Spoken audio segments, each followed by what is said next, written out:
Good day, everyone. Welcome back to Reading and Writing. For our seventh lesson, we will be talking about forming evaluative statements. So, for today, we will be discussing the definition of evaluative statements, how to form these statements, and what are assertions and claims. Before we proceed, let's take a look at this example. This was a statement that was expressed by presidential spokesperson Harry Roque. What can you say about this statement? Do you agree with him or do you disagree? Do you think this was based on certain facts or do you think it could be proven with evidence? Basically, a statement that presents a value judgment based on a set of criteria is what we refer to as an evaluative statement. Whenever we engage in reading and writing, we also form different types of evaluative statements, and that is what we are going to be discussing today. Basically, forming evaluative statement is simply a way of giving a better explanation to show the strengths and the weaknesses of something through writing.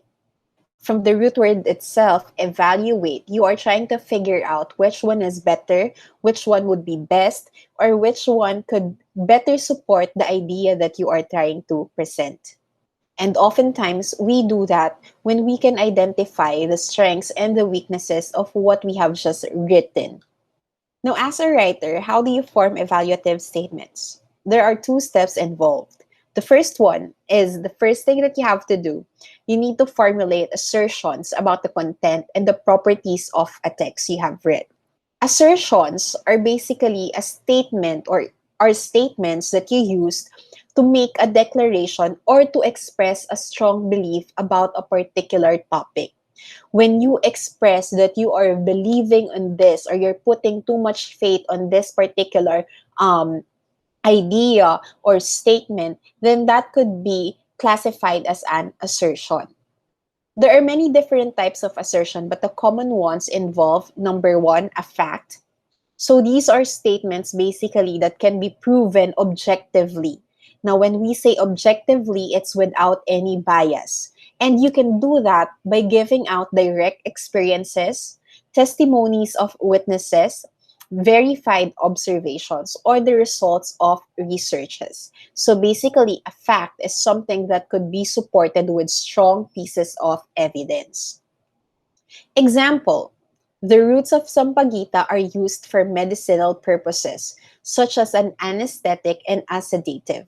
It's considered a fact because it could be supported with scientific knowledge and information. There are already studies that may support this particular assertion. Another type of assertion is convention. Convention is simply a statement that can be verified by reference to any historical precedent, laws, rules, usage, and customs. It may be verified by dictionaries and encyclopedias.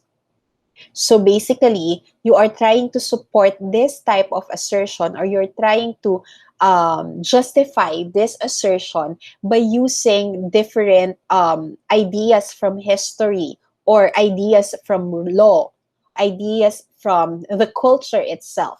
Take a look at the example below. It simply states that the Sampaguita belongs to a particular genus and a particular family of plants. Now, this type of information is not simply based on scientific research or scientific papers, but rather these are already the kind of information that we are certain about. We can verify this through different types of books, okay? The third one is opinion. These are based on facts. However, it is difficult to be objectively verified because of the uncertainty of producing satisfactory proofs of soundness. So, opinions are basically assertions that you base on facts, things that are already established, or information, knowledge that are already established. However, it is still with bias. It still depends on the interpretation of a certain person making that particular assertion. That's why it's very difficult to produce satisfactory evidence that may support this type of assertion. So let's take a look at this example. The popularity of Sampaguita flowers is most evident in places of worship. You can probably assert or say that here in the Philippines, that is true.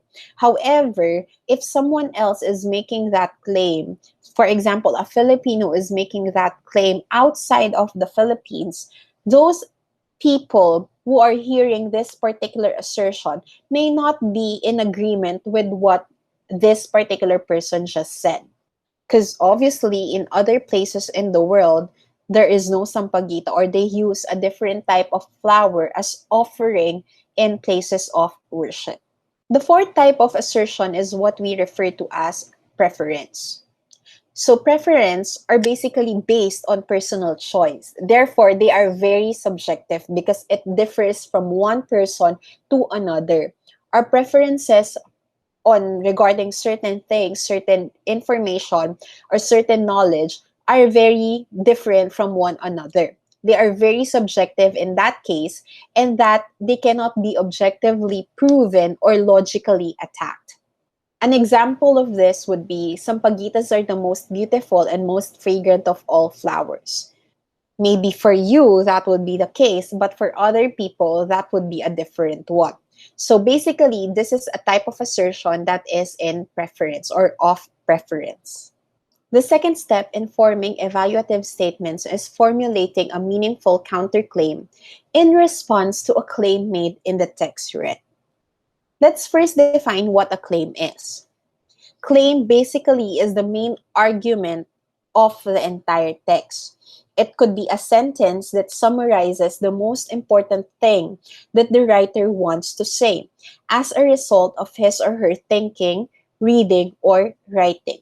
Take, for example, the writer claims that the best country in the world is the Philippines. Okay, and he or she already presented evidence that would support that particular argument.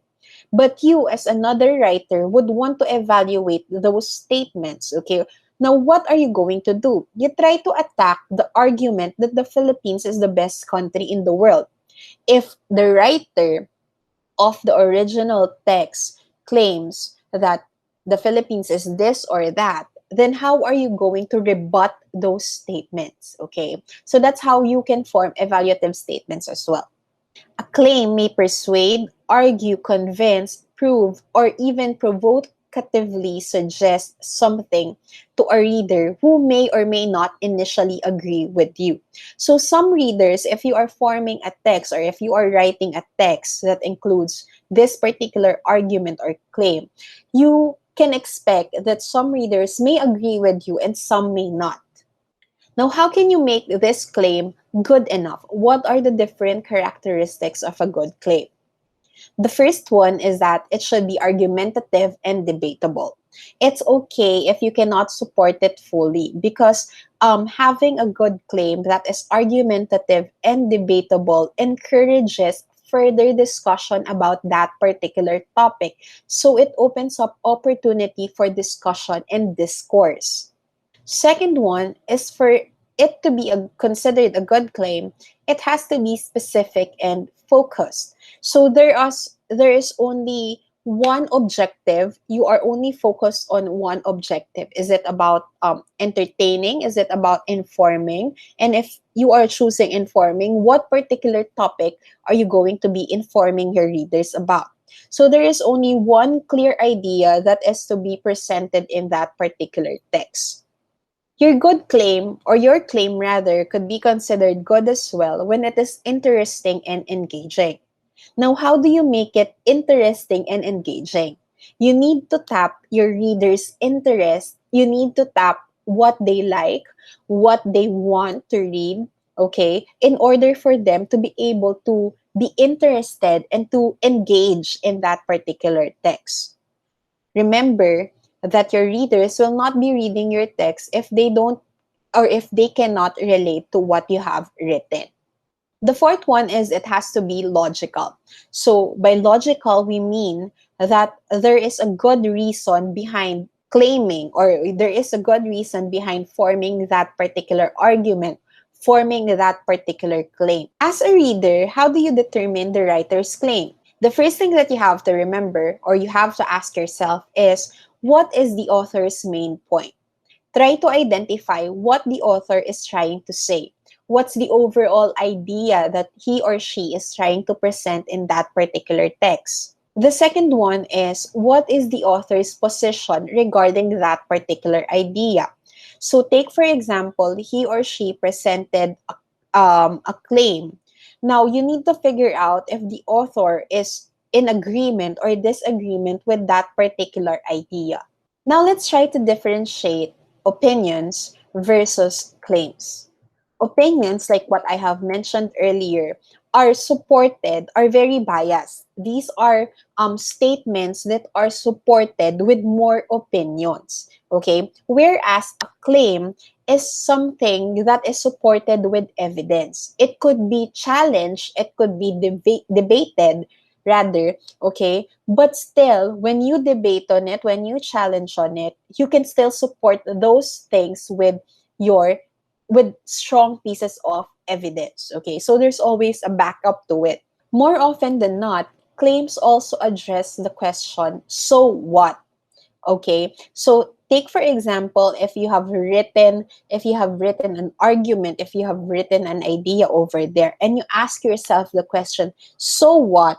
And you were able to answer it. It's not simply an opinion.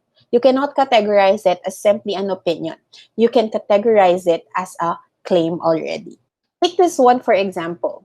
Fudgy bars are delicious. This one could be considered an opinion because the writer didn't present any other pieces of evidence that would support his or her opinion that fudgy bars are delicious. So what makes fudgy bars delicious? When you answer that question, you can turn that particular opinion into a claim. So instead of saying it's just simply delicious, you can say that it tastes better than other snacks because state other reasons as well. So you are trying to support what you have just mentioned. You are trying to support what you believe in. Another example is this one.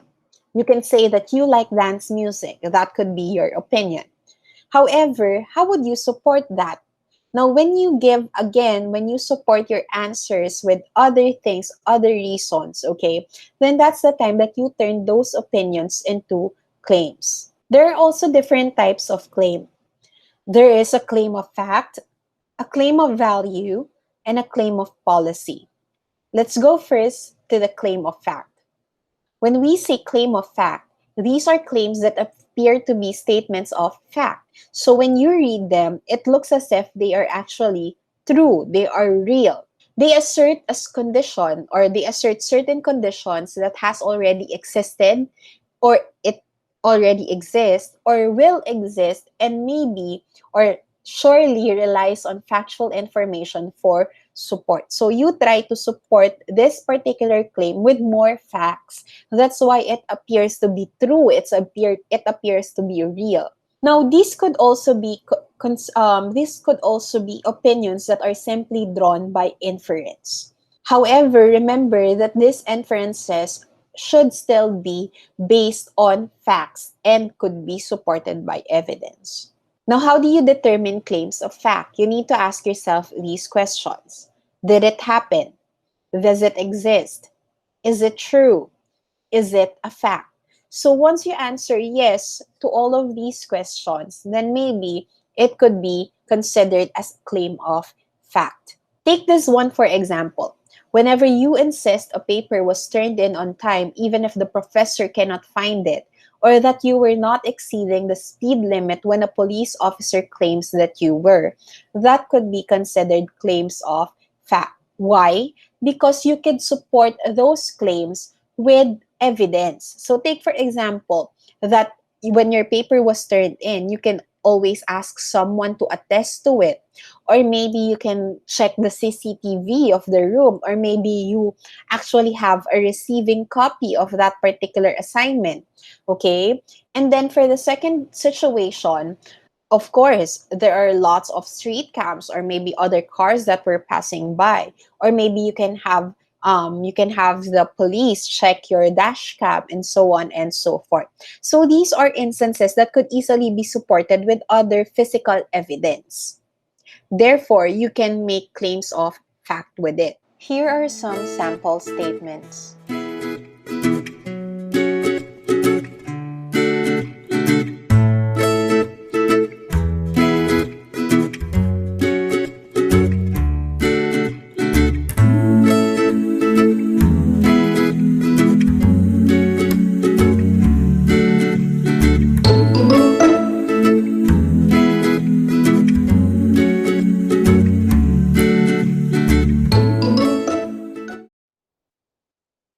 On the other hand, we also have claims of value.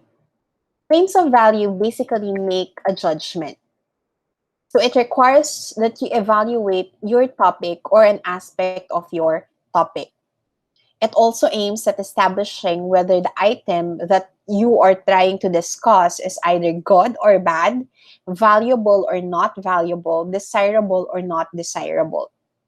More often than not, claims of value express approval or disapproval, and it is also attempting to prove that some action, belief, or condition is right or wrong, good or bad, beautiful or ugly, worthwhile or undesirable. So you are trying to figure out, you are trying to weigh in things, which is better, which is not, which is good, which is bad. How do you determine claims of value? It's simple. You need to ask these questions. Is it good? How bad? How good? Of what worth is it? What's the worth of this particular claim? Is it moral or immoral? Does it go beyond your values, your set of ideals? Who thinks so? Who thinks that it's good? Is it who thinks that it's bad?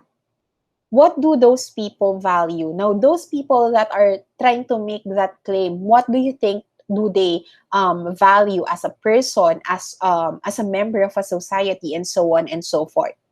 What values or criteria should I use to determine its goodness or badness? Would it be depending on your own belief as a reader, or would it be depending on the writer's belief? Take this one for example. When you claim that sororities and fraternities are the best extracurricular organizations for college students to join. Okay, so obviously you are trying to weigh or trying to compare two things. You are trying to when you claim that sororities and fraternities are the best extracurricular organizations, you are trying to say that the other extracurricular organizations in a university or in college are not better than sororities and fraternities, or they will never amount to sororities and fraternities. Okay, now, in claims of value, you are simply trying to compare two things, okay? So you are trying to figure out which one is better, or you're trying to claim that this one is better, this one is best, or this one is worse, this one is not, okay? So basically, that's just it. Here are other examples of claims of value.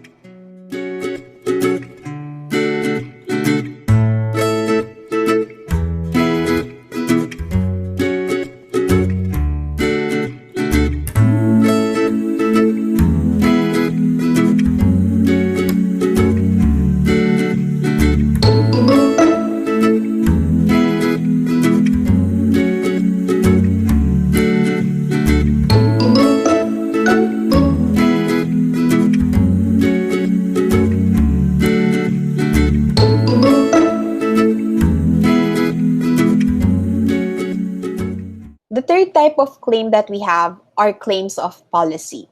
Claims of policy basically argue that certain conditions should already exist, okay? Claims of policy also suggest a solution to a particular problem that has been defined or described by the particular argument that you have just read or you have just written down. So there is a problem that is being identified, and as a claim, you are trying to find a solution or propose a solution for it. All right. So that is also the reason why claims of policy advocate adoption of policies or courses of action. Now, how do you determine claims of policy? You need to ask yourself these questions. What should we do about it? How should we act? What should our future policy be? How can we solve this problem? What concrete course of action should we pursue to solve this particular problem? So let's take this one for example. When you claim that all new students should attend orientation or that all students who graduate should participate in graduation ceremonies. So you are trying to set a um, particular rule or particular policy in itself, okay? Here are some sample statements.